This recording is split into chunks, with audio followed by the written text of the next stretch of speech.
El doctor Urbiola sigue con nosotros, le agradecemos mucho, doctor Urbiola, gracias por la paciencia. Nos decía usted la interpretación y sobre todo lo que ha señalado la Corte Interamericana de Derechos Humanos. Le planteo la siguiente interrogante en el sentido de que, por ejemplo, aquí en la Corte Suprema emitió, recordemos ese fallo donde se le retiró el indulto en el año 2018. ¿No? Es de sentencia firme, por lo tanto es de obligatoriedad en su cumplimiento. ¿Qué nos puede usted comentar? Bueno, María de Jesús, la sentencia que ha dictado ayer el Tribunal Constitucional, cuya parte resolutiva se ha conocido como fundado el habeas corpus y nulas las dos resoluciones en dos instancias ante el Poder Judicial y que revierten la validez del indulto concedido por el señor Kuczynski, no nos permite hacer un análisis de fondo porque no conocemos los fundamentos sobre los cuales ha tomado esa decisión. Lo único que podríamos decir al respecto es que la última resolución de la Corte Interamericana de Derechos Humanos reconoció que era la jurisdicción interna constitucional la que debía hacer el examen de constitucionalidad respecto al otorgamiento de ese indulto.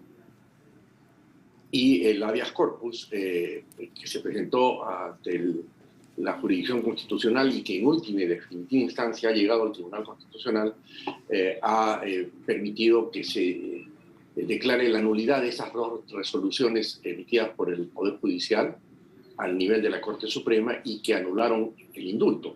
Estamos en eso, pero esta resolución del Tribunal Constitucional hay que reconocer que si bien es resolución de última y definitiva instancia, de cumplimiento obligatorio para todas las entidades del país y además de ejecución inmediata, es susceptible de poder ser impugnada ante la Corte Interamericana de Derechos Humanos, cumpliendo las dos instancias, la Comisión y luego la Corte. Esto lo puede hacer cualquier persona que invoque la vulneración de derechos vinculados a las víctimas que precisamente están involucradas en este caso. Esa jurisdicción está abierta, de tal manera que creo que los peruanos no nos debemos extrañar ni rasgarnos las vestiduras por un fallo que ha dado el Tribunal Constitucional, cuyos fundamentos no conocemos, que entiendo deben estar fundamentados en aspectos y principios constitucionales, pero que en todo caso es el funcionamiento de instituciones democráticas que están reconocidas en la Constitución. Siempre en un proceso hay personas que están a favor y en contra, es decir, personas que se ven perjudicadas y personas que se ven beneficiadas. Eso es lo que ocurre en toda democracia y más bien creo que con todos los defectos que puede tener nuestro sistema democrático, debemos estar satisfechos de que el sistema democrático está funcionando y que permite que los reclamos o las impugnaciones se puedan canalizar por las causas que establece el propio ordenamiento jurídico, y eso es lo que puede pasar.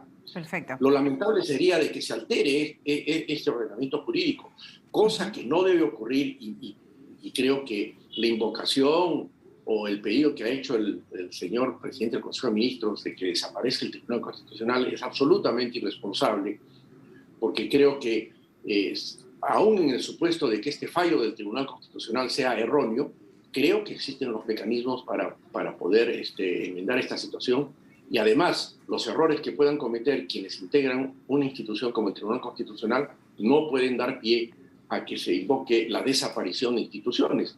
¿Cuántos años desde la existencia misma del Poder Judicial podríamos decir que ha incurrido en múltiples errores? Y no por eso vamos a decir que desaparezca el Poder Judicial o el Poder Ejecutivo o el Congreso de la República. Perfecto. Creo que en esto debemos guardar mucha mesura y sobre todo respetar a las instituciones. Doctor Urbiola, se puso en entredicho, recordemos aquel indulto, ¿no? Otorgado por Pedro Pablo Kuczynski, dado que se le atribuyó a un tema político, evidentemente, un tema de votos, un tema de negociaciones políticas, ¿no es cierto?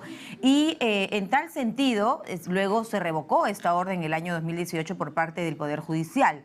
Dado que se dio esa naturaleza, ¿este fallo del Tribunal Constitucional también estaría en entredicho? Bueno, la norma establece que las resoluciones del Tribunal Constitucional, que son las resoluciones de cierre en última y definitiva instancia, de cierre de la jurisdicción nacional, pueden ser impugnadas ante la jurisdicción supranacional que está constituida por la Comisión de Derechos Humanos y la Corte Interamericana de Derechos Humanos. Ese es el canal, es la única posibilidad que existe para impugnar. Y la Corte Interamericana de Derechos Humanos tiene toda la autoridad porque el Convenio sobre Derechos Humanos forma parte de nuestro ordenamiento jurídico y que lo que dictamine la Corte es de obligatorio cumplimiento para el Perú.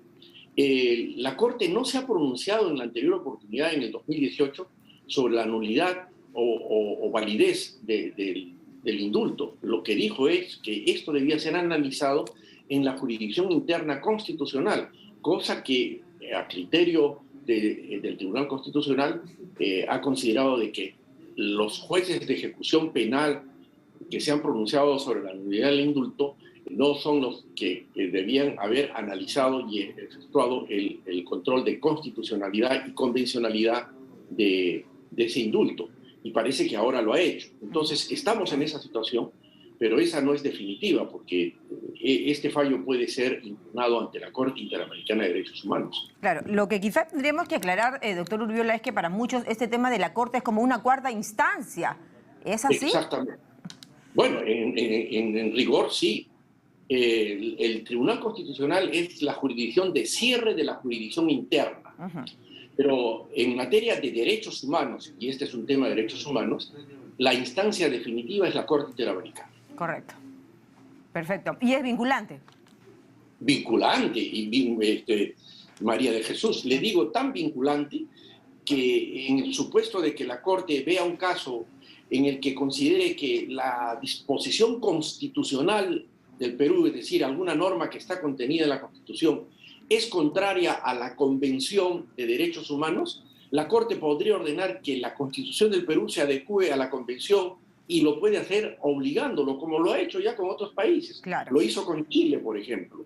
O sea, que con esto les doy una idea de que la autoridad de la Corte Interamericana sobre derechos humanos es real y efectiva y de obligatorio cumplimiento de los países que han suscrito estos convenios. Claro, y entre ellos el Perú, ¿no es cierto? Nuestro país. Exactamente. Correcto. Exactamente. Ahora, recordemos que el día de ayer, por ejemplo, se han escuchado voces desde el Ejecutivo, ¿no? En la voz del señor Carrasco Millones, viceministro de Justicia, señalando que se estaría analizando, digamos, acudir también al tema de este tribunal internacional, supranacional, y también, por supuesto, las personas que se han visto afectadas en el tema de Barrios Altos y La Cantuta. ¿Qué asidero tiene este tema y cuál debería ser el papel del Estado peruano? Mire, en materia de derechos humanos, los procedimientos tanto internos en nuestro país que están expresados en la Constitución y en el Código de Procedimientos Constitucionales establecen una legitimidad activa amplia, universal, es decir, cualquier persona puede acudir a los organismos para reclamar la vulneración del derecho a la libertad a través, en el caso del Perú, del habeas corpus y las consecuencias en las instancias supranacionales. Por ejemplo, nuestro Código Procesal Constitucional establece que el habeas corpus lo puede interponer cualquier persona respecto de alguna otra persona que está privada de la libertad. Y este es el caso. Por ejemplo, este habeas corpus no lo ha planteado el señor Fujimori ni los parientes del señor Fujimori. Lo había planteado una persona totalmente extraña que no tenía poder ni representación, porque así lo reconoce el Código Procesal Constitucional. Es más, no están sujetos a ninguna formalidad, no debe tener firma de abogado. Son procedimientos que, como protegen la libertad, son bastante ágiles y la justicia los tiene que atender con celeridad. Perfecto. Y eso es lo que ha pasado. De tal manera, ¿no? Que en este caso, el gobierno, si considera que se están vulnerando derechos fundamentales, ya sea el gobierno, el procurador o el defensor del pueblo, pueden acudir a la Corte Interamericana, cualquier persona, o los herederos de las víctimas, por supuesto que sí. Doctor Urbiola, quiero preguntarle por la figura de lesa humanidad. En la sentencia, según la defensa y los abogados del expresidente, ¿no es cierto?, señalan que este tema no existe y no se da como tal, sino otra figura que es interpretada en legislaciones internacionales como lesa humanidad. Explíquenos, por favor. Bien. Lo que ocurre es que actualmente, desde que el Perú se incorporó al Estatuto de Roma, que es el que creó la Corte Penal Internacional y donde se estableció la figura de los delitos de lesa humanidad, y esto ocurre en el 2002, Antes el Perú no tenía la figura de delitos de lesa humanidad, que obviamente son imprescriptibles, no procede el indulto Así y una es. serie de acciones a fin de garantizar el combate de delitos de este tipo y de esa magnitud, ¿verdad? Bueno, cuando se le juzga al señor Fujimori por hechos que se produjeron bajo un régimen penal que no contemplaba y no calificaba a los delitos por los cuales se le juzgó y se le sentenció, que eran delitos graves, obviamente, ¿no? Contra la vida, el cuerpo, la salud, secuestro agravado y una serie de delitos por los cuales se le ha sentenciado, obviamente, pero no se les ha sentenciado bajo un régimen legal vigente en el Perú en ese entonces como de lesa humanidad. Y es más, en los expedientes penales y en la acusación, que es fundamental, no se califica esto como de lesa humanidad. Y entonces, una consecuencia lógica, si a alguien no se le acusa como de lesa humanidad, la sentencia no puede salir como de lesa humanidad, como que de hecho no ha salido con esa característica. Correcto, Por lo doctor. tanto, es clara la situación y cuando uno, digamos, sostiene esto no es porque, digamos, quiera favorecer a alguien, sino porque es la realidad que está Es en el la realidad, expediente. correcto. Por eso quería Así es. preguntarle, para tener claro este punto, porque si es así, en Así es. todo caso, sí puede ser proclive a una gracia como esta, la del indulto. Exactamente, exactamente. Lo que ocurre es que parece que en algún momento en la sentencia ahí se le puso como una especie de título, Ujú. lesa humanidad, pero ese hecho no puede cambiar la parte sustantiva de la sentencia cuando en el momento en que se dicta se cometen los hechos, ¿no es cierto?, por los cuales se le atribuye y que además en respeto al principio de tipicidad que deben estar considerados al momento en que se producen los hechos, en el Perú no había la figura de lesa humanidad. Correcto. Gracias por esa Y menos aclaración. aún, Sí, la acusación fiscal no contemplaba esta condición de lesa humanidad. es lo que Eso hemos es escuchado decir justamente a la defensa, ¿no? Al doctor Nakazaki y en no, su y momento.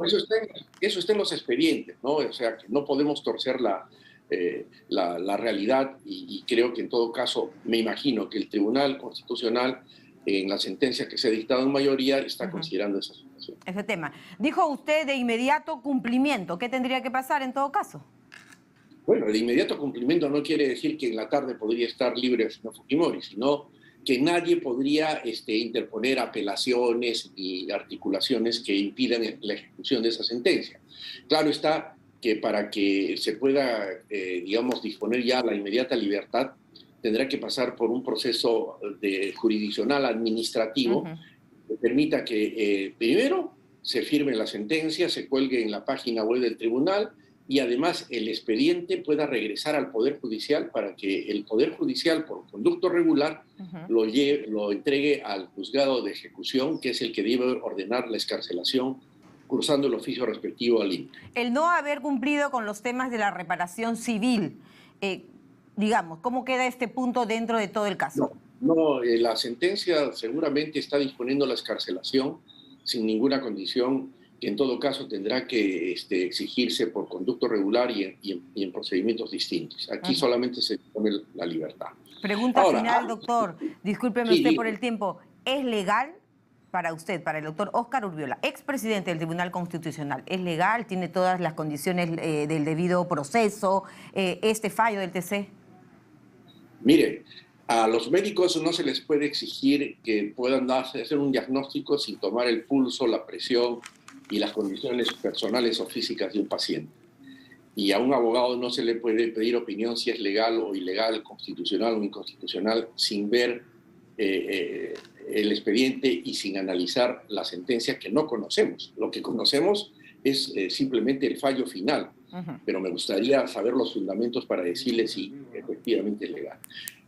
Presumo que debe ser legal, pero no puedo afirmar, en la medida que ha sido dictada con una mayoría calificada, una mayoría con voto decisorio, no dirimente, y por magistrados que tienen pues una trayectoria de respeto y una trayectoria académica incluso y seriedad, me permite pensar de que sí, y en todo caso no tengo ninguna duda de que eso puede ser así. Pero sin embargo, como le digo, para poder decir que si es una sentencia con la cual comparto la opinión, tendría que conocer los fundamentos. Perfecto. Y no los conoce.